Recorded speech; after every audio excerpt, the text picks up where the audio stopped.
Opinion sans phare, aujourd'hui avec le docteur en philosophie Holger Strohm. Le plus grand massacre de l'histoire de l'humanité, conférence de Holger Strohm. Holger Strohm, né le 7 août 1942 à Lübeck, est l'auteur de plus de 40 livres.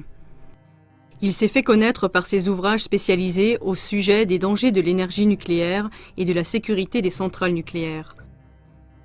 En 1971, il a écrit son premier livre sur ce sujet, un best-seller, Friedlich in die Katastrophe, paisiblement dans la catastrophe. Ses nombreux livres et conférences ont beaucoup contribué à la fondation du mouvement écologiste et antinucléaire. Holger Strohm est décrit comme l'un des principaux protecteurs de l'environnement. Il a étudié l'ingénierie de production, la gestion d'entreprise, la communication d'entreprise, la psychologie d'entreprise et les sciences de l'éducation. Il a travaillé aux États-Unis en tant qu'enseignant, étant entre autres expert pour des organismes de l'ONU et pour la Commission des Affaires étrangères du Bundestag, le Parlement fédéral allemand. Il a reçu la médaille du mérite de l'Ordre de la République fédérale d'Allemagne et la médaille internationale pour la protection de l'environnement. Sous le titre « Le plus grand massacre de l'histoire de l'humanité », l'homme de 76 ans rend compte aujourd'hui des liens et des causes des nombreux conflits et des nombreuses souffrances qui sévissent actuellement sur notre planète. Il y soulève de nombreuses questions. Les nombreuses guerres des dernières décennies, ainsi que les premières et secondes guerres mondiales, sont-elles le fruit du hasard ? Ou y a-t-il un plan soigneusement élaboré derrière cette destruction, derrière cet endettement mondial, derrière le déclin des valeurs à tous les niveaux, derrière l'immense pollution de l'environnement, etc. Y a-t-il des gens qui ont planifié et écrit depuis longtemps cette situation désastreuse ? Et qu'est-ce que les Guidestones en Géorgie aux États-Unis et le plan visant à réduire la population mondiale à moins de 500 millions de personnes ont à voir avec cela ? Voyez maintenant l'analyse de Holger Strohm.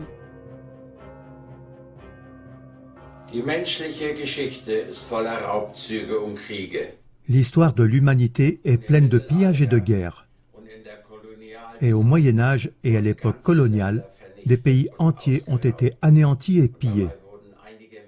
Et ainsi, certaines personnes sont devenues incroyablement riches. Comme le montrent sans équivoque les citations de Churchill, deux guerres ont été imposées à des pays comme l'Allemagne pour nous piller. Et tout cela ne s'arrête pas. Parce que le nouvel ordre mondial et ses francs-maçons de haut rang prétendent tout contrôler et dominer. L'éducation, l'argent, le droit, la politique, l'économie, l'histoire, la psychologie, le mental, la médecine, la religion, les médias, etc. Et ils décident aussi quelles personnes peuvent prendre des postes importants pour imposer leur politique. Ces personnes ne sont ni de gauche ni de droite. Elles sont toutes à la fois. Elles divisent les gens pour les exploiter selon le système du fascisme. Elles provoquent le chaos et les conflits pour dominer sur le monde. Ainsi les francs-maçons qui sont connus comme francs-maçons aux États-Unis, et voici de nombreux documents à ce sujet. Il n'est pas nécessaire d'en discuter. Bill Clinton est du 33e degré.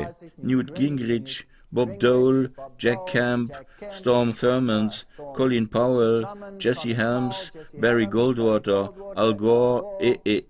Ils sont nombreux. Et tous les présidents, Barry Goldwater, etc., Colin Powell, tous des francs-maçons, liste par liste. Si vous en voulez quelques-uns en Europe, même Yasser Arafat est du 33e degré. Ronald Reagan, Mikhail Gorbatchev, Helmut Kohl, Shimon Peres, François Mitterrand, Yitzhak Rabin, Willy Brandt, Gerald Ford, Karl Marx, Friedrich Engels, Roosevelt, Winston Churchill, etc., etc., etc. Et voici la liste. Kissinger, Hoover, Cecil Rhodes, Aleister Crowley, un très intéressant Billy Graham. Ils sont tous dessus. Lord David Owen, Plato, Jimmy Carter. Eh bien, quelle est la longueur de cette liste? Et la reine Elisabeth est la reine du comité des 300. C'est l'une des plus haut placées dans ce cercle principal. Et quelques cas intéressants. Hillary Clinton est grande dame du 6e degré. Nous en reparlerons par la suite. Otto d'Habsbourg, les Bush ne sont pas seulement des francs-maçons, mais des Illuminati, Skull and Bones et ainsi de suite. Les membres des Illuminati, soit dit en passant, Jacob Astor, McGeorge Bundy, Andrew Carnegie, Walter Freeman, Harriman, Ted Kennedy, Rockefeller Senior, David Rockefeller, Lee Teng-hui et bien d'autres. Nous n'avons pas besoin de les nommer tous. Bien, mais ils en sont même fiers. Ici, nous voyons le président Eisenhower qui est décoré par Hoover avec le 33e degré de la Grande Croix lors d'une cérémonie à la Maison-Blanche. 33e degré. Alors ces francs-maçons de haut niveau ne règnent pas seulement en Europe, ils règnent partout. Et les voilà tous là, tous arrivés là en tant que francs-maçons du 33e degré. Les derniers, ils ne les mettent pas, mais dans quelques années, ils seront là aussi. Mais la seule chose qui est certaine, c'est que ce sont des satanistes. Et Jésus lui-même l'a déjà dit. Jésus a explicitement appelé Satan le dirigeant de ce monde. Le monde entier réside dans le pouvoir de celui qui est le méchant. La Bible appelle Satan le Dieu du système des choses. Et Jésus n'a jamais douté de ce que tous les gouvernements de ce monde sont entre les mains de Satan. C'est donc très clair.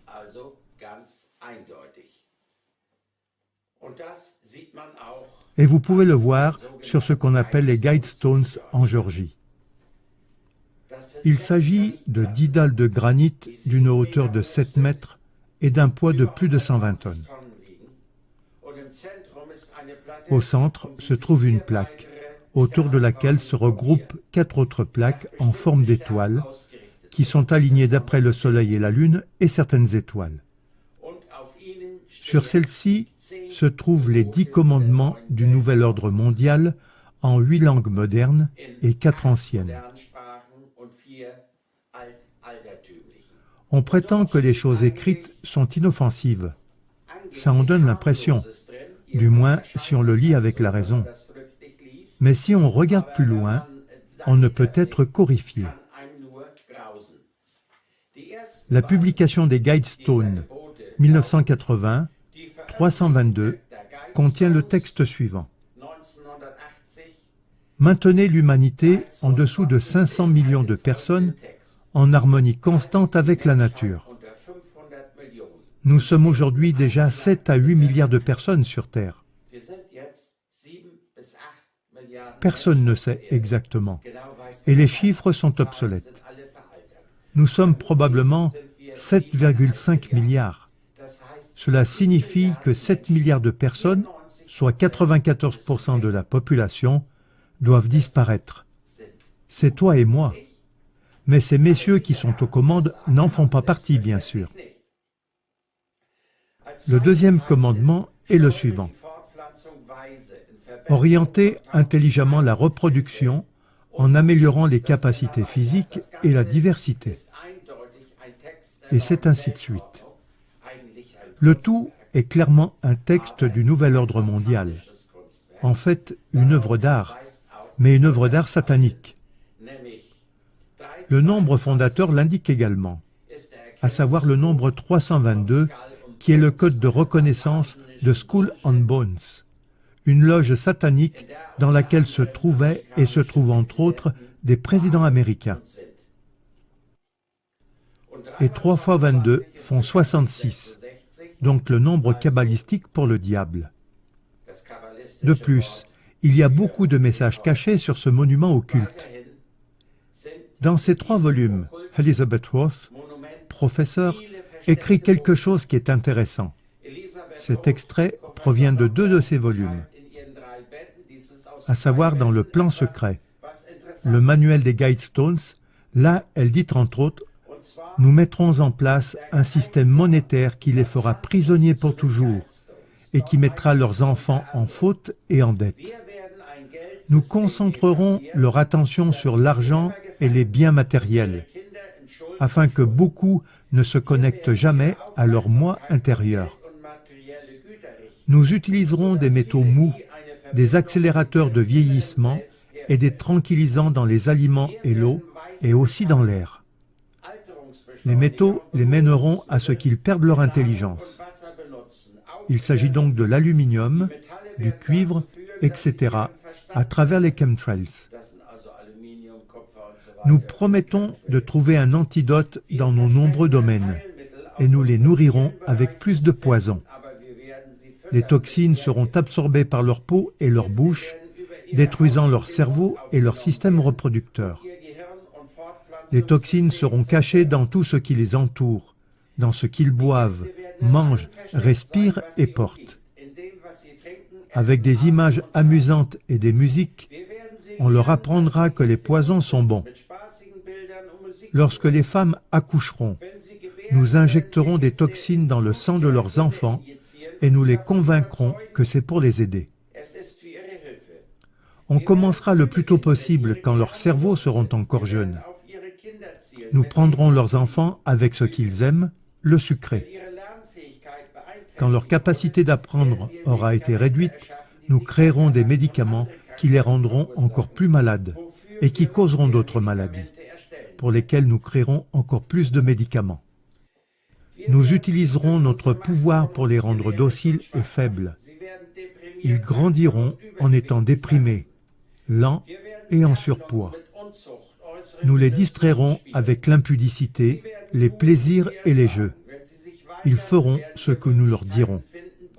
S'ils s'opposent, nous trouverons des moyens d'utiliser dans leur vie des technologies qui changent la conscience. Nous utiliserons la peur comme notre arme.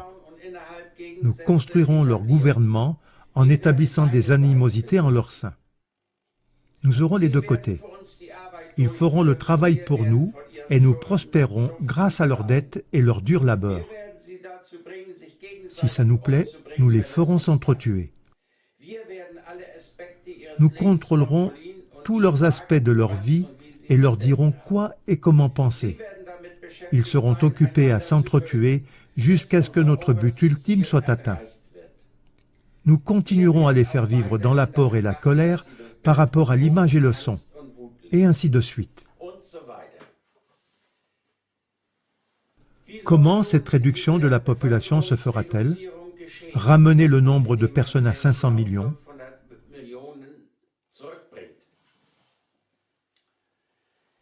D'une part, cela se produit par la radioactivité. Nous savons donc qu'aujourd'hui, dans le monde industrialisé, une personne sur deux tombe malade d'un cancer. Et la plus grande de ces substances cancérigènes est la radioactivité. Dans ces deux DVD, Paisiblement dans la catastrophe, les meilleurs experts disent combien la radioactivité est dangereuse.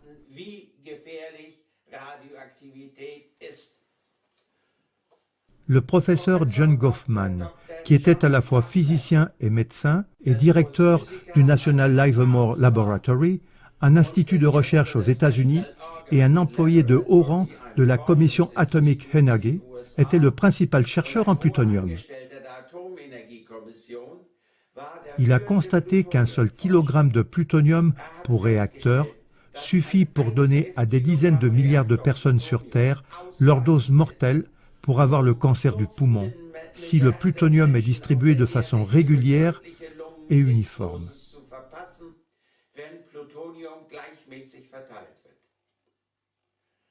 Le plutonium est réparti uniformément.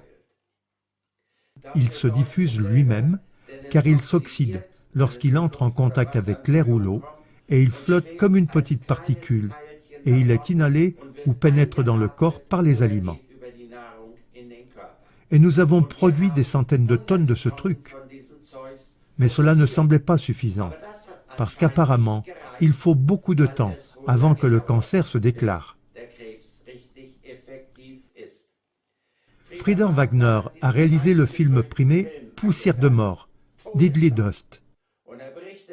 Et il rapporte que les déchets nucléaires produits dans les usines de retraitement et d'enrichissement sont transformés en munitions mortelles, c'est-à-dire pour des bombes, des mitrailleuses, des munitions de chars ou des bombes géantes capables de fissurer les bunkers souterrains. Für Maschinengewehrmunition, für Panzermunition oder für riesige Bomben, mit denen unterirdische Bunker geknackt werden sollen. Et ces matières sont principalement constituées d'uranium-238, qui n'est pas fissile et n'a donc aucune valeur pour l'industrie nucléaire civile ou militaire. Mais il est très lourd et en raison de ce poids énorme, il est très bien adapté pour être un projectile. Et lorsqu'il pénètre dans un char d'assaut ou dans un bunker, il génère par frottement une chaleur de 5000 degrés et il brûle de façon explosive et produit des nanoparticules radioactives extrêmement petites. Und erzeugt kleine Nanoteilchen, kleine Winzigteilchen aus Radioaktivität. Et l'uranium-238 a une demi-vie de radioactivité de 4,6 milliards d'années. Cette chose ne disparaît jamais. Et le vent et la pluie le transportent et il a été utilisé dans toutes les guerres démocratiques de l'OTAN. Et sa présence est maintenant détectable dans le monde entier. Et là où il a été utilisé, les taux de cancer ont grimpé en flèche. Mais même dans le reste du monde, il causera de plus en plus de cancers. Il s'agit donc d'un massacre comme il n'en a jamais existé auparavant. Mais en plus de cela, ce massacre est réalisé par d'autres méthodes. Le magazine allemand Focus a publié un article détaillé au début de l'année 2019, Alarme Sperme. Et là, il a été relaté une diminution considérable du nombre de spermatozoïdes des hommes blancs en Europe, en Amérique du Nord, en Australie et en Nouvelle-Zélande. En fait, seule une minorité est capable de concevoir des enfants de façon normale, et si ça continue, il est écrit « Si le développement continue ainsi, dans les 30 ans tout au plus, pour la plupart des couples, une procréation naturelle ne sera plus possible. » Mais les hommes d'Amérique du Sud, d'Afrique et d'Asie fournissent suffisamment de sperme. C'est exactement ce que prévoit le nouvel ordre mondial.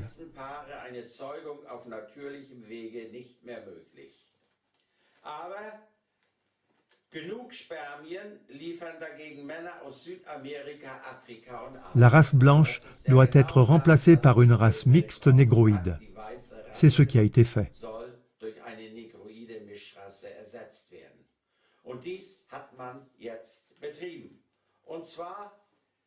Et comment en est-on arrivé à ce que les spermatozoïdes sont tous détruits et que les hommes deviennent lentement des femmes? Les produits chimiques perturbateurs du système endocrinien font l'objet de forts soupçons. Ce sont des substances chimiques qui agissent comme des hormones. Par exemple, des plastifiants pour matières plastiques ou des bloqueurs d'UV dans les crèmes solaires. Ces plastifiants dans les plastiques agissent dans le corps humain comme l'hormone féminine oestrogène.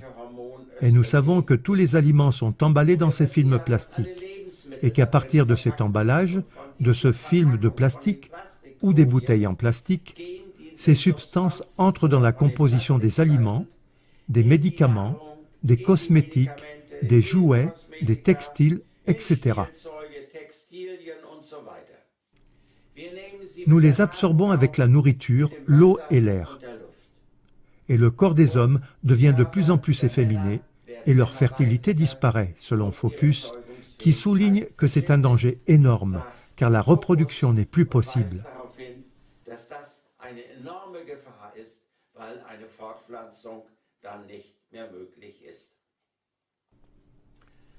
Un autre moyen de nous décimer est la guerre.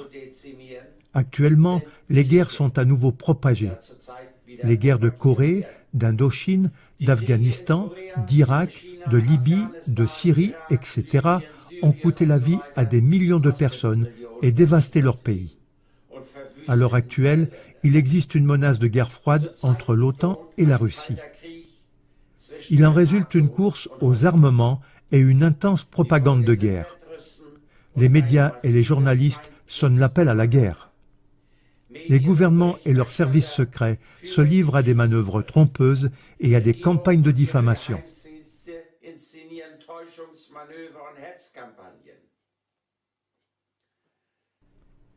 Un bon exemple en est l'ONG Integrity Initiative, qui a produit 2500 articles d'information pour préparer la population à la Troisième Guerre mondiale. Cette action a été financée par le gouvernement britannique, le département d'État américain et l'OTAN. Cette ONG a construit un vaste réseau de politiciens, de rédacteurs en chef, de services secrets, de généraux, de scientifiques pour diffuser de manière ciblée une propagande d'atrocités contre la Russie, la Syrie, la Chine, etc. C'est tout à fait cohérent avec le fait qu'Angela Merkel et Emmanuel Macron ont signé un traité à Aix-la-Chapelle le 22 janvier 2019. Ce qui signifie une intensification des préparatifs de guerre. Et ils veulent remplacer les troupes américaines qui se retirent de Syrie pour renverser Assad. En Allemagne, la machinerie de guerre d'Ursula von der Leyen est en train d'être renforcée, alors qu'on sait qu'il y a plein de matériel qui n'est plus fonctionnel. Mais ce qui compte, c'est de préparer la population à la guerre. En 2000, il y avait 8 pays dont la banque centrale n'était pas contrôlée par les Rothschild.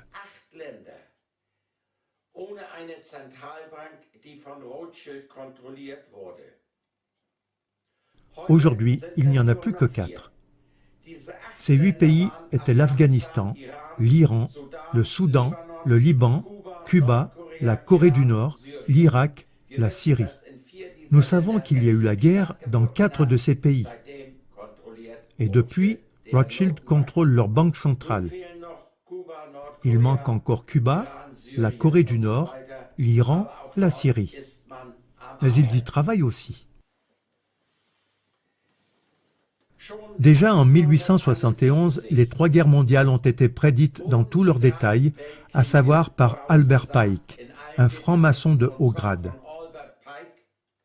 Il est en quelque sorte le dieu parmi les francs-maçons, qui a fondé le rite écossais, c'est-à-dire les hauts grades de 30 à 33.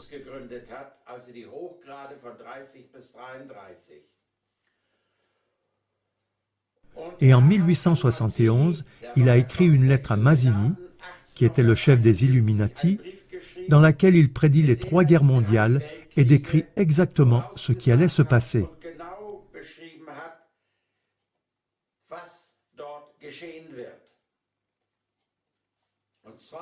Il a déclaré que la Première Guerre mondiale servirait à construire le communisme, à éliminer les maisons royales et à affaiblir l'Allemagne.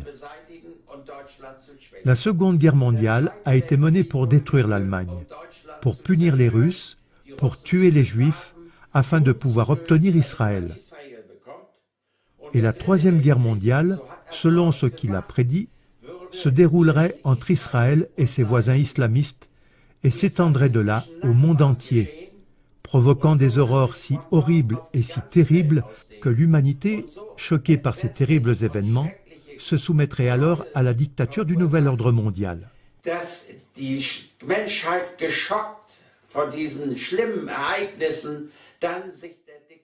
Extrait de la conférence du professeur Walter Weith.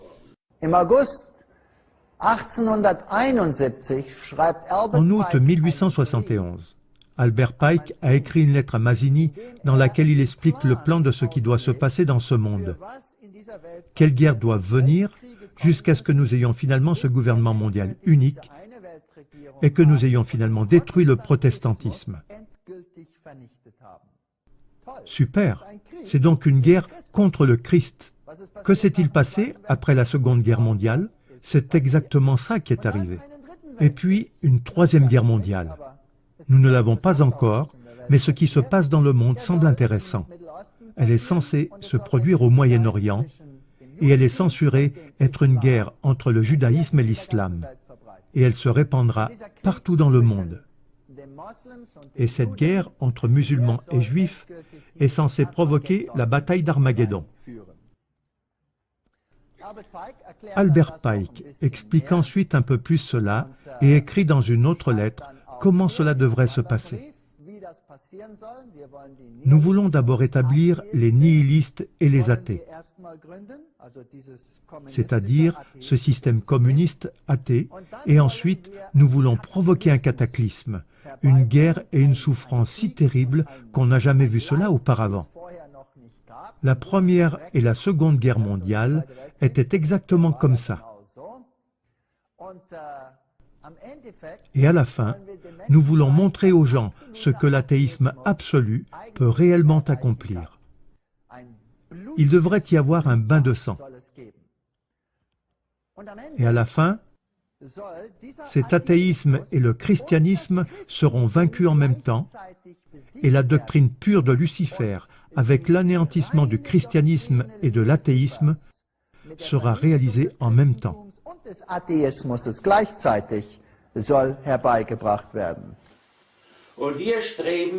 Et nous nous approchons de la Troisième Guerre mondiale et du plus grand massacre de l'histoire de l'humanité avec une grande détermination. Michael Luders a écrit ce livre « Armageddon en Orient ». Michael Luders est un spécialiste du Moyen-Orient, un expert qui a une bonne idée de la situation parce qu'il a écrit pendant longtemps pour Die Zeit et d'autres magazines. Et dans ce livre, il décrit comment la Troisième Guerre mondiale s'approche constamment de nous. Et il dit « Tout cela est marqué par une hypocrisie incroyable. L'Iran est dépeint comme un méchant. Pourtant, l'Iran n'a jamais été aussi démocratique et humain qu'aujourd'hui. Dans le passé, lorsque les ayatollahs étaient au pouvoir, Israël et l'Amérique leur ont livré, ainsi qu'au Shah, des centrales nucléaires et la technologie de la bombe atomique. Les missiles ont été fabriqués en Iran pour l'Iran. Israël a construit des usines et des installations entières pour les tests de missiles et a fourni les connaissances nécessaires à la mise au point de la technologie des missiles et à la fabrication de la bombe atomique. Et ces missiles ont même pu être équipés d'ogives nucléaires. Le programme nucléaire a été formellement imposé aux Iraniens. Et au début, les missiles iraniens ont été livrés directement depuis Israël. Et même sous Khomeini, le prétendu ennemi juré, l'Iran, en toute concertation, a encore été mieux armé et a bénéficié de nombreux contrats de vente d'armes.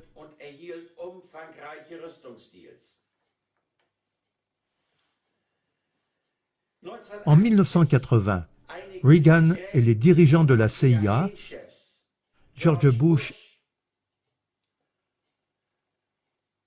et William Casey, se sont mis d'accord sur la fourniture à grande échelle d'armes à l'Iran et leur remplacement, à la condition que les otages américains ne soient libérés qu'après l'investiture de Reagan.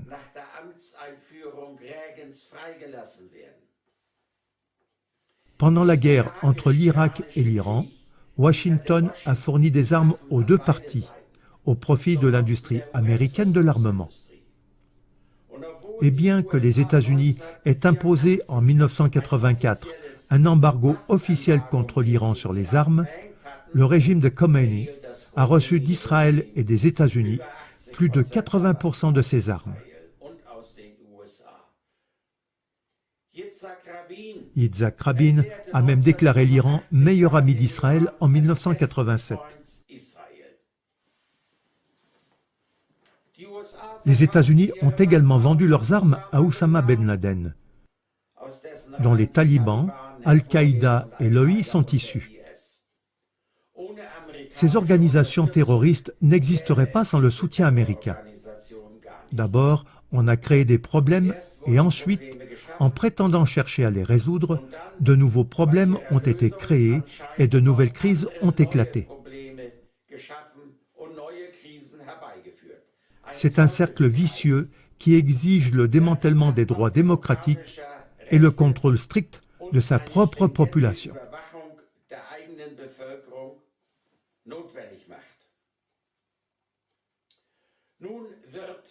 Aujourd'hui, l'Arabie saoudite est en train de s'armer davantage. Après l'Amérique et les États-Unis, ce sont les Saoudiens qui dépensent le plus pour les armes. Ils ont conclu d'énormes accords avec les Américains pour un total de plus de 800 milliards de dollars. Un des États du Golfe a construit sa première centrale nucléaire. L'Arabie saoudite en prévoit une douzaine d'autres. Et elle prévoit d'investir dans la technologie de la fabrication de bombes nucléaires. Et le prince saoudien a été clair. Ces bombes sont destinées à l'Iran. Et cela signifie, selon Michael Luders, que nous allons, presque comme des somnambules, vers une troisième guerre mondiale qui sera particulièrement horrible et qui détruira la majeure partie de l'humanité.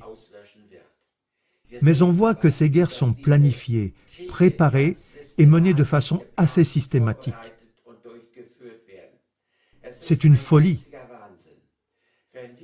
Si nous, les humains, nous ne nous réveillons pas, et si nous n'envoyons pas ces dirigeants au diable, nous mourrons tous. Cela devrait être clair pour nous. Il est vraiment temps de se réveiller et de se défendre. Aufzuwachen und sich zu wehren.